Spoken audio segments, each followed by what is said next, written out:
Assalamualaikum warahmatullahi wabarakatuh. Selamat siang teman-teman semua. Terima kasih masih setia bersama Bengkel TJ Jateng. Kali ini di bengkel ini ada kendaraan masuk truk ya. Truk Euro 2 HD 125 PS kalau diesel. Truk ini atau kendaraan ini dia kendalanya servis rutin ya, ganti oli mesin, ganti filter solar atas sama bawah, biasa filter solar sama water separator servis rutin ya. Tadi ada tambahan ngeceki laker depan atau bearing roda depan, dan juga ganti karet susu itu ya, ganti karet susu kanan dan kiri karena tadi itu pecah karet susunya, dia ganti yang baru.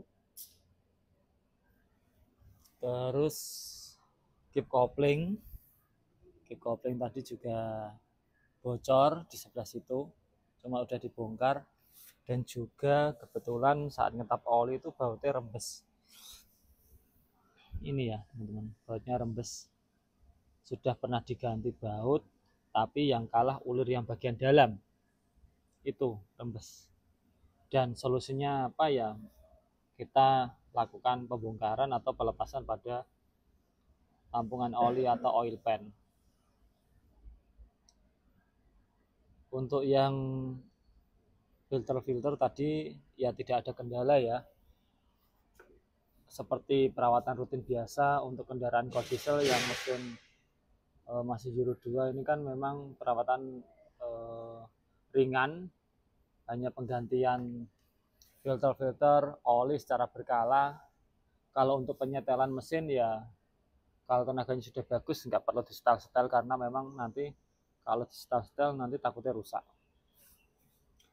Kalau rem roda depan kenapa dilakukan pengecekan, tadi keluarnya kayak gergel-gergel gitu dari customernya, dan disuruh untuk mengecek lakernya takutnya ambruk, dan ternyata masih bagus semua. Dan tadi dilakukan hanya penyetelan, pembersihan, kip-kipnya aman, tidak ada yang bocor, kita pasang lagi. Terus untuk yang oil pan ini rembes ya, solusinya memang harus kita lepas, nanti bawa ke tukang las untuk mengganti drat bagian dalam. Kenapa perlu dilakukan pengecekan di bagian bawah kendaraan ya, takutnya seperti ini, kalau ada rembesan-rembesan oli itu bisa ketahuan ya teman-teman di awal. Kalau tidak diperbaiki, nanti kalau sudah rusak bagian dalam, tiba-tiba hancur, tiba-tiba lepas bautnya, olinya habis, jadinya biaya lagi yang banyak, yaitu turun mesin.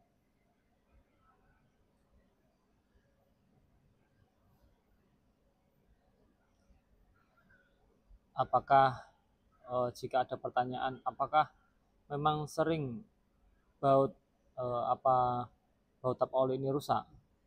Ya tidak sering sih ya teman-teman. Kalau dia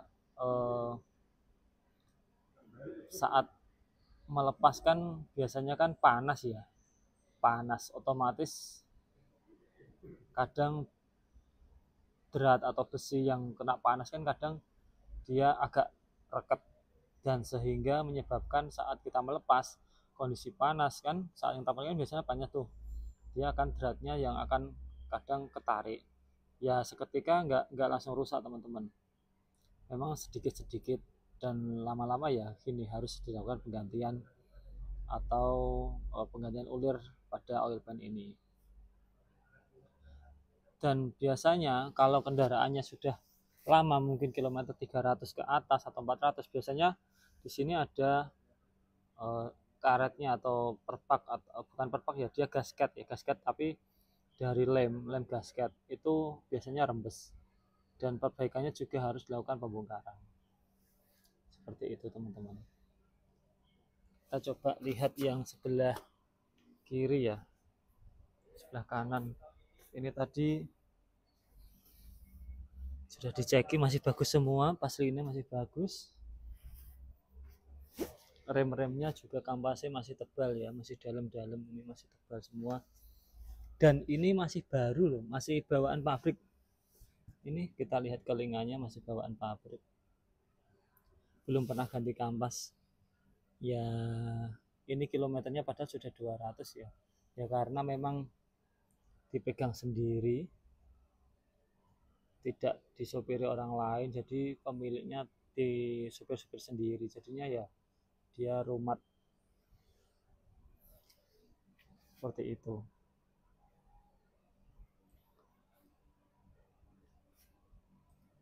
Terus apa aja yang dicek?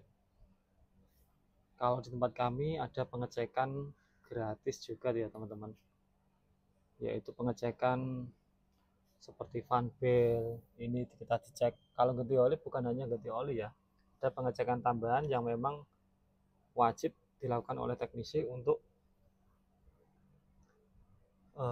mengecek kondisi dari mesin atau dari kendaraan tersebut. Ada keep kopling, terus fan belt, terus air aki, filter udara, air radiator, ini lampu-lampu itu setiap dilakukan, setiap kendaraan yang masuk di tempat kita, atau meskipun dia hanya ngetap oli, itu kita lakukan pengecekan. Takutnya ya seperti tadi, saat dilakukan pengecekan ternyata kipnya bocor, padahal tadi customer tidak meminta untuk pengecekan, dan ternyata setelah kita cek kipnya bocor, kita sampaikan ke customer, customernya mau untuk lakukan penggantian atau perbaikan. Nah itu terus ini tadi karet susu juga pemilik tidak tahu kalau dia pecah, tapi kita kasih tahu karena kita lakukan pengecekan gratis tadi, dia atau beliau mau untuk mengganti dengan yang baru. Itu ya, mungkin bisa diterapkan ke bengkel-bengkel lain juga ya. Kita tidak mencari-cari ya, kita lakukan sesuai dengan atau sesuai dengan kondisi kendaraan, tidak mencari-cari pekerjaan atau mau menambah profit, enggak ya. Kita lihat takutnya nanti setelah pulang dari tempat kita klaim, nah itu loh yang kita takuti seperti itu. Jadi lebih baik kita temukan di awal, kita sampaikan, kalau nggak mau ganti ya nggak apa-apa, kita beri catatan, oh ini rusak pak, gitu aja. Nanti takutnya klaim di belakang kan banyak tuh, kadang pelanggan-pelanggan yang nakal, nggak ada kerjaan itu minta tiba-tiba klaimnya beda dari kerjaan yang dilakukan, nah itu yang berbahaya. Jadi pengecekan di awal itu perlu ya dilakukan untuk bengkel-bengkel, mungkin bisa diterapkan oleh teman-teman yang berprofesi sebagai mekanik. Itu aja yang dapat saya sampaikan, semoga ilmu yang sedikit ini bermanfaat, kita sharing-sharing ilmu, semoga bermanfaat untuk semua. Assalamualaikum warahmatullahi wabarakatuh.